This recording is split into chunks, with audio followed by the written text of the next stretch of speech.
這行政院的經貿辦公室副總談判代表顏慧欣，進前因為破病來過往，不過今日表出講，伊在生的時陣受人這場霸凌。行政院長杜永泰在今日強調，有必要去了解，也已經委託外部委員來調查咯。那這行政院副院長鄭麗君今日是講到這顏慧欣的時陣是講到後天，本地行政院是要頒發一等公職獎章，給已經過往的顏慧欣。不過家屬強調講，過往的時陣伊已經不是公職人員，所以無方便接受這個獎。我們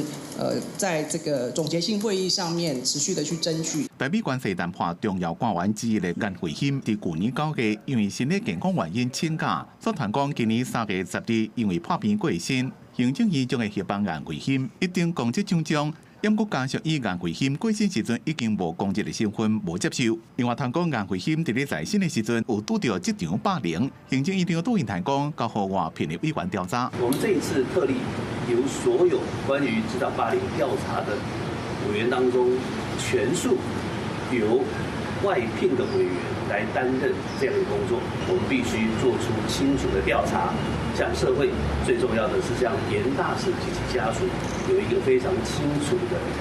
了解。蔡大對美國關係談判團隊的行政院副院長鄭麗君，甘着目屎講到伊的戰友顏慧欣。對不起一想到他我就非常的難過跟不捨。在談判的時陣，深受感覺顏慧欣可能用暴力的方式霸凌，鄭麗君講無受到歡迎。我跟慧欣比較多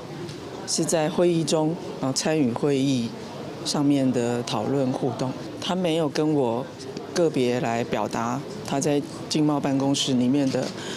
工作的情況。顏慧欣在實習會內面有講到，實際參加經貿辦 OTN 的工作，不過真憂慮。伊講領導層計算是講要爭取加入 CPTPP， 在執行時陣煞消極應付。伊捌提出建議，務必採納國別嚴厲的補貼，而且 OTN 設立18年攏是任務編組，無培養談判人才制度出現斷層。伊建議強化國際流程，抑個公文查扣制度，頂頭攏歪插。過去這1年來，我們重兵是壓在對美的談判，即刻也會再檢討 CPTPP 的整個工作小組，要把它最快的時間內，讓它能夠進到，能夠確定它的時程，確定它的目標，各部位來分工合作。李偉希望趕緊將代志調查清楚，好加上一個交代，也要向社會大眾說明這件代志是不是影響對外談判的戰略。記者綜合報道。